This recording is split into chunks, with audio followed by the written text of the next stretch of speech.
मंडळी, आपल्याकडे आज सध्या खूप मोठ्या प्रमाणात पाऊस पडत आहे, त्यामुळे शेतकऱ्यांचं खूप मोठ्या प्रमाणात नुकसान देखील झालेलं आहे. पण बऱ्याचशा शेतकऱ्यांनी पीक विमा काढलेला होता, त्यामुळे त्यांनी जर क्लेम व्यवस्थित केला तर त्यांना नक्कीच पीक विमा मिळणार आहे. पण त्यांनी क्लेम कसा करावा ज्याच्यामुळे पीक विमा मिळेल या संदर्भात संपूर्ण माहिती, सविस्तर माहिती अशी आपण पाहणार आहोत.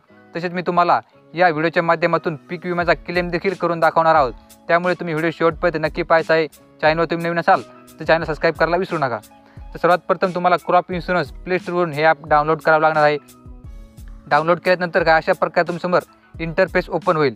ओपन झाल्यानंतर तुम्ही पाहू शकता की आपल्यासमोर 4 ऑप्शन आलेले आहेत. त्याच्यापैकी आपल्याला तिसऱ्या नंबरचं जे ऑप्शन आहे, नोंदणी खात्याशिवाय सुरू ठेवा, याच्यावरती आपल्याला क्लिक करायचं आहे. जर तुम्हाला भाषा चेंज करायची आहे तर चौथा ऑप्शन आहे, त्याच्यावर तुम्ही क्लिक करून भाषा देखील चेंज करू शकतात. तर आपण नोंदणी खात्याशिवाय काम सुरू ठेवा या ऑप्शनवरती क्लिक करायचं आहे. क्लिक केल्यानंतर आपल्यासमोर 5 ऑप्शन ओपन झाले आहेत. त्याच्यानंतर आपलं जे तिसऱ्या नंबरचं ऑप्शन आहे पीक नुकसान, याच्यावरती आपल्याला क्लिक करायचं आहे. आता तुम्ही आपल्यासमोर 2 ऑप्शन ओपन झाले आहेत, पीक नुकसानीची पूर्वसूचना, पीक नुकसानीची सद्यस्थिती. जर तुम्ही क्लेम केला असेल तर तुम्ही खालचं ऑप्शन पीक नुकसानी सद्यस्थिती टाकून ते तुमचं डॉक्युमेंट आय डी टाकून तुम्ही तुमची सद्यस्थिती तिथं चेक करू शकता. पण आपल्याला पीक नुकसान क्लेम करायचं आहे, पीक नुकसानबाबत सूचना करायची आहे, त्यामुळे आपल्याला 1 नंबरचं ऑप्शन करायचं आहे. त्याच्यावरती आपल्याला इथं मोबाईल नंबर टाकायचा आहे. ह्या मोबाईलवरती जेव्हा ते सर्वे करायला येणार आहेत तेव्हा आपल्याला कॉल येणार आहे, त्यामुळे चालू मोबाईल नंबर टाकायचा आहे. OTP पाठवा या ऑप्शनवरती आपल्याला क्लिक करायचं आहे. आता क्लिक केल्यानंतर आपला एक OTP येणार आहे, तो OTP आपल्याला टाकून घ्यायचा आहे. OTP टाकल्यानंतर आपल्यासमोर अशा प्रकारचे 4 ऑप्शन आलेले आहेत. इथं आपल्याला हंगाम निवडायचा आहे, आपला कोणता हंगाम होतं त्यामुळे आपलं क्लेम करणार होतं. आपलं खरीप आहे, त्या खरीप ऑप्शनवरती क्लिक करायचं आहे.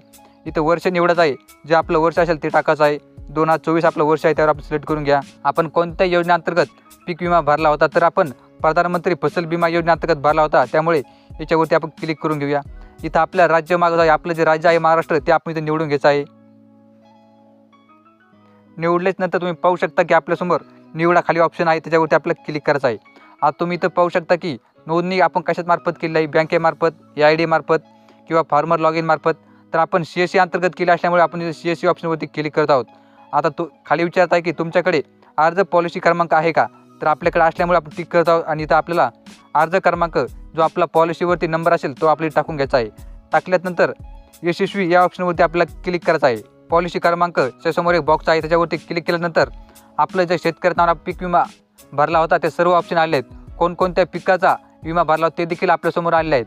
तर ज्या पिकाचा आपल्याला क्लेम करायचा आहे त्याच्यासमोर इथं वर बॉक्स आहे, त्याच्यावरती आपल्याला क्लिक करायचं आहे. तर आपल्याला आता कापूस या पिकाचा नुकसान भरपाईसाठी अर्ज करायचा आहे. तर आपल्या कापूस या पिकाची क्लेम करायची असल्यामुळे या ऑप्शनवरती आपण क्लिक करत आहोत. आता तुम्ही पाहू शकता की घटनेचा प्रकार इथं आपल्याला एक्सेस रेनफॉल करायचा आहे, कारण आपल्याकडे अवकाळी आणि जास्त पाऊस पडल्यामुळे हे नुकसान झाले असल्यामुळे आपण एक्सेस रेनफॉल करायचं आहे. इथे खूप सारे ऑप्शन आहेत, एक्सेस रेनफॉल या ऑप्शनवरती क्लिक करायचं आहे. त्याच्यानंतर तुम्ही पाहू शकता की खाली घटनेचा दिनांक. आता 72 घंट्याच्या आतमध्येच हे क्लेम करणं गरजेचं आहे, त्याच्यामुळे आपण कालचा तारीख म्हणजे आपल्याकडे कालच नुकसान झालेलं आहे, कालच जास्त पाऊस पडला असल्यामुळे 2 तारीख आपण सिलेक्ट करत आहोत. त्याच्यानंतर तुम्ही पाहू शकता की घटनेच्या वेळेस पीक वाढीचा टप्पा.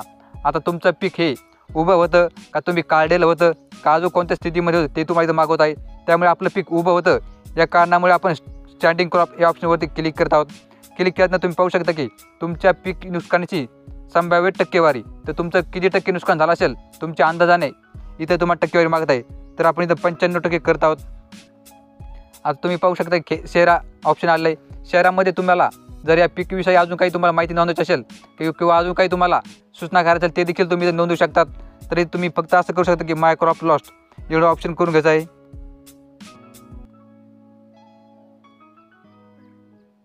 आता आपल्या इथं खाली फोटो आणि व्हिडिओ अपलोड करा असं मागवत आहे, तर मी फोटो आणि व्हिडिओ काढून घेतो. प्रकारे आपण फोटो आणि व्हिडिओ दोन्ही घेतलेले आहेत. तर आता आपल्यासमोर सादर करा हे ऑप्शन आलेलं आहे, याच्यावरती क्लिक केल्यानंतर तुम्ही पाहू शकता की आपल्यासमोर धन्यवाद असं ऑप्शन. तर आपल्यासमोर असं प्रकारचं एक ऑप्शन आलेलं आहे. तर तुम्ही पाहू शकता की क्रॉप लॉस रिपोर्टेड सक्सेसफुल, म्हणजे आपलं हे क्लेम सक्सेसफुल झालेलं आहे. तर अशा प्रकारे तुम्ही देखील 72 घंट्याच्या आतमध्ये क्लेम करणं गरजेचं आहे, जेणेमुळे आपल्याला पीक विमा लवकरात लवकर मिळणार आहे.